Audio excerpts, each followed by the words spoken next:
Namaskaram to everybody.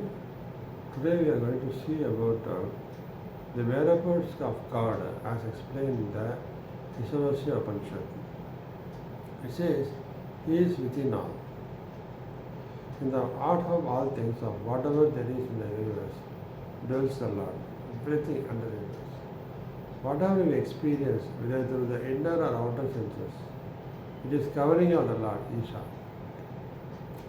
Since it conceals, it necessarily blinds, confuses or inhibits us. Because it is not visible, so it confuses us.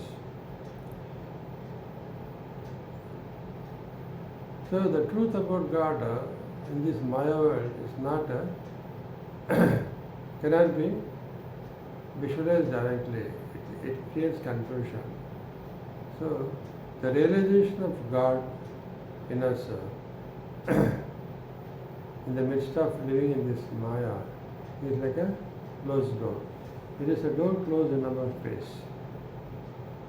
So when we see through our face, through our eyes, through our ears, whatever we see in the Maya world, we get attracted by it, by the Maya. The senses get attracted by it. It doesn't realize the other things. Parabrahman, Brahma is there in every creation. Because we are closed by the door of Maya. Tragically, throughout lives, without number, we have not known the simple fact, and our consequence believe that the experience, whether objective or subjective, is the sole reality, and have dissipated life after life in involvement with it toward pain and destruction. See, without knowing this truth about Parabrahman being present in everything, we have been carried away by this Maya. Life after life, we have been passing through by closing the door of God realization within us and within everybody. The door is never the way out. The way out is revealed when the door is moved aside, eliminated.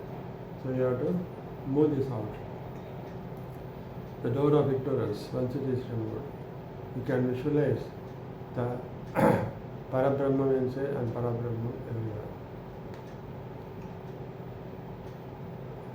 Not only this, either we have clawed, hammered and hewed at the door, at least in those lives when we are not adorated and worshipping it or calling it. God's greatest gift to us to know it. So we think that this life is given by God for us to enjoy. No. This life is given by God for us to realize it. The Parabrahman is inside us, inside everywhere. And we are here only to release our duties by offering everything to Paramatma and release our karmas. The root problem is our believing in the door's reality, thinking that it is the beginning, middle and end. Only when it disappears, we will see the truth that lies beyond these things. The door of ignorance has to be removed. Then only we can realize the truth about our very existence. We must not get inside things. We must get into the heart. And how is that done? By getting into our own heart, into the core of our own being, then everything will be found. The key to the door is meditation. So only when we go deep inside and know about ourselves, we can able to realize what is in the others also, the outside Maya world also. Everything, everywhere, the presence of God can be realized only when you go deep inside and realize through meditation. He is all. He is in all and He is all. That is what Ishopanishad says. If we expect the foregoing, then we will take the next step and experience that He alone is the reality. The body is a dedicating mass, one day will go off. The Atma, which is there, it carries with it the karmic layers. Only when the karmic layers are removed, then the Atma merges into Paramatma. But ultimately, Paramatma is inside us. The Maya of karmic layers is stopping us to merge with Maya, Paramatma, Parabrahman. So when the realization of Parabrahman comes inside us, within us, then the karmic layer starts diluting. dissolving. This can be understood by that. We can conclude that God alone is real and everything is unreal. The problem is that is our tendency to equate unreal with non-existent and wrongly believe that everything is only an illusion, that it has no reality whatsoever. The great non-dual philosopher Shankara explains the accurate view of likening our experience of things to that of a man who sees a rope in dim light and mistakes it for snake. His mind even supplying eyes that glitter and a mouth that hisses at him. When light is brought, he sees that there is no snake, only a rope. The snake was not real, but his impressions, however mistaken, was real. The snake was not real, it was non-existent. But the impression of snake was real and did exist. What is exist? Whatever we see, what are things bad, everything that is happening, we get attached to it. Because that is all non-existent. God only is the final. And we have to see God in every aspect. Everything, whatever we do, we have to offer it to the God, because He is ultimate and we are also part of it. The rope was the reality and the snake was illusion. Overlaid on it. The same way, God is the reality and everything else is illusory like the snake. But illusion does exist. Denying it gets us nowhere. We have to deal with it by seeing through it, by dispelling it. Then we will see the reality. So we have to, whatever we do, we have to see that it is a God, presence of God in everything. And even in bad things that is happening, the God is present to release our karmas. And that is the truth. And all things are God in the real sense. The wrong side is in our mind alone. So we get delusion because of our ignorance. When we see that whatever bad is happening in our life, it's only a part of release of karma, what God is showing to us.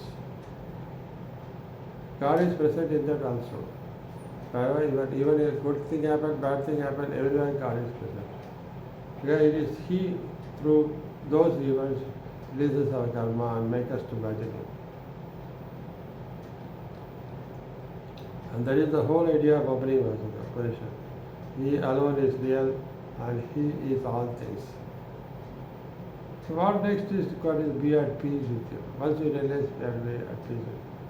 Therefore, renouncing vain appearances, rejoice in Him. All our sorrows and troubles come from our mistaking vain appearances. So, for reality, from our looking at them with our outer eyes instead of beholding God with our inner eye. So we see only with our outer eye whatever things happening outside us. And we get attracted by it, we get dejected by it, we feel unhappy, we feel anger, fear, everything comes. Where we are seeing only with the outer eye, not with the inner eye. The inner eye of God, if you see, you realize that all these happenings, good or bad, is nothing but Father and His other karmas, good and bad karmas. We are addicted to those vain appearances that are admitted. Because we immediately get, our outer eye only get attracted towards the Maya happening externally and get dejected. But it won't go deep inside and see all these happenings are nothing but a release of our path for release of our karmas which God is creating for ourselves. Because God is in that also. Whatever negative is happening, God is present in that. And He is making us to release that negative karma.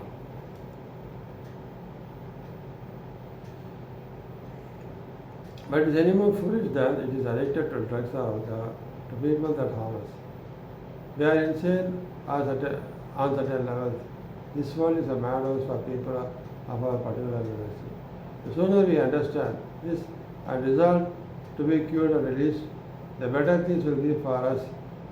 From things we will move on to the God perception.